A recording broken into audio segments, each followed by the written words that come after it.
Digi-Key Electronics presents Maker Club, a new video series showcasing the creativity and ingenuity of makers in Asia, created in partnership with EE Focus and the Hackaday Prize.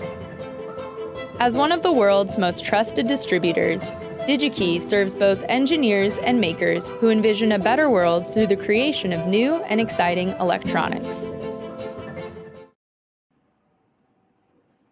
Hi, I am Arjith. I am a 15-year-old from India. I have been in the AIoT space since 2017. Currently, I work as an ambassador for Edge Impulse, which is an embedded machine learning startup based in San Jose, California. I am also the lead organizer for a TinyML aspirants community, which is amongst one of the biggest tiny machine learning communities in Asia. I also work for the TinyML Foundation as the co-organizer for TinyML India. I have also spoken to a lot of conferences lately, such as including DockerCon 2021, Global AI Communities Virtual Tour, then there's GitHub Universe, and a lot more. So I've built around more than 10 plus open source projects so far, and many of them have been successful to win prizes at hackathons organized by, let's say, UNDP, then there's Microsoft, Intel, so on and so forth. I've also been a contributor at NASA's spacecraft program, which was then incubated at the March 2020 mission for the helicopter Ingenuity. Rather than spending time in front of my desk and studying, I also like to spend time listening to music. I also play a guitar, and I also like to spend time playing with my friends and gossiping with each other. Are all of your team members the same age? Are you the youngest member of the group? So I don't particularly have a fixed team with whom I develop all sorts of projects that I make. So in my school team that I have for the projects that are being made in my school, we are mostly the same age. But when I'm developing projects that are over, like for virtual hackathons or for competitions, then mostly I am solo or the youngest one in the team. Why are you interested in this field at such a young age? Do you have any stories to tell us? So it all started at a playground with a couple of friends of mine. So one day we were casually, like gossiping amongst our friends when a couple of people living in our neighborhood came to the ground and they were testing out their DIY UAV drone. And it was quite exciting for us, especially because it was kind of like a wow moment because we are seeing someone to test out a thing which was built completely by his own. Do you get any help from your parents in the process of learning IoT and AI? Who helped you most in the process of learning? So my parents are the most helpful people for whom I'm here. Though they haven't been able to help me in the process of learning IoT or AI, but they have been a super mental booster in every part of my journey so far. I would also like to say a big thanks to all my science teachers from my school who have guided me in the very early stages in this field. How many products or projects have you developed? So I've developed around 9 to 10 projects so far, ranging from an infrared based light fidelity system, Li-Fi, to developing a state-of-the-art pneumonia detection system that can just be used by everyone. Where did the idea of your products and projects come from? Have you considered their practical or commercial value? So it isn't fixed, it can come from anywhere and at any time. And once I get the idea, I continuously rethink on that thing to, like how can I evaluate this to become a project and what are the things that I can add to make it more sustainable and more effective for the society. For the practical and commercial value, surely, for example, like when I'm revealing my projects in front of, let's say, a conference or a meetup, then I do share the practical value of that thing, like how it can be used by the society, and if this is being developed into a product, how can this thing go on and be effective in helping the society. Are there any companies or universities contacting you for collaboration?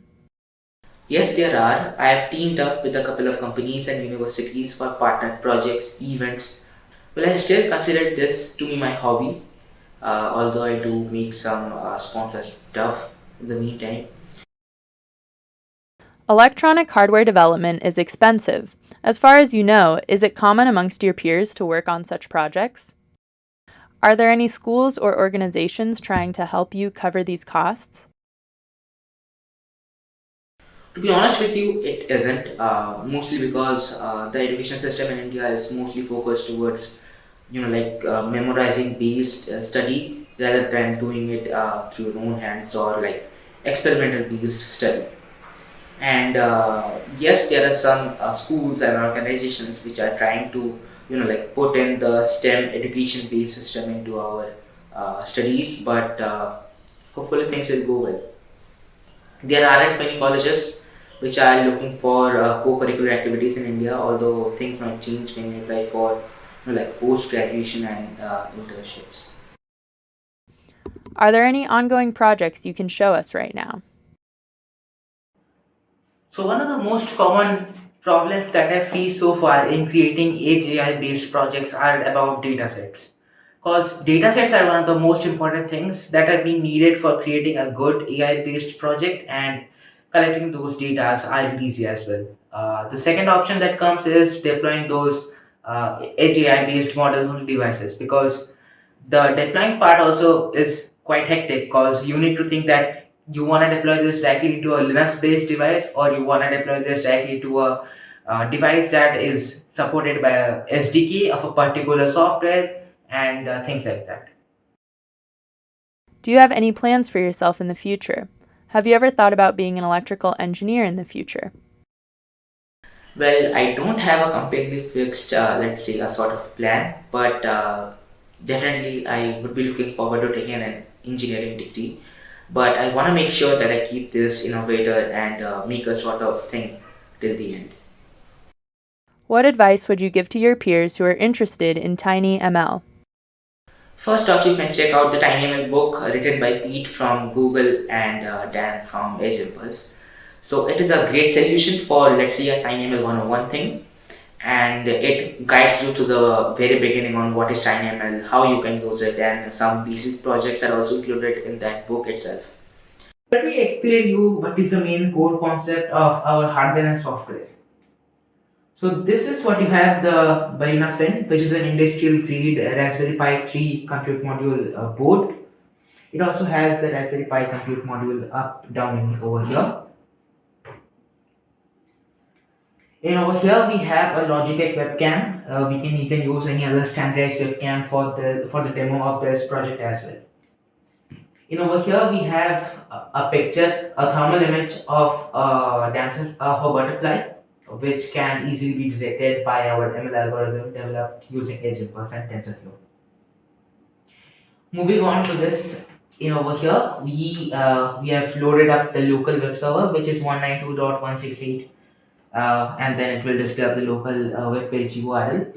You just click on it and you will get to see that the local camera feed, which is coming in directly from our webcam, which is connected to the Balena Fin, is coming in over here.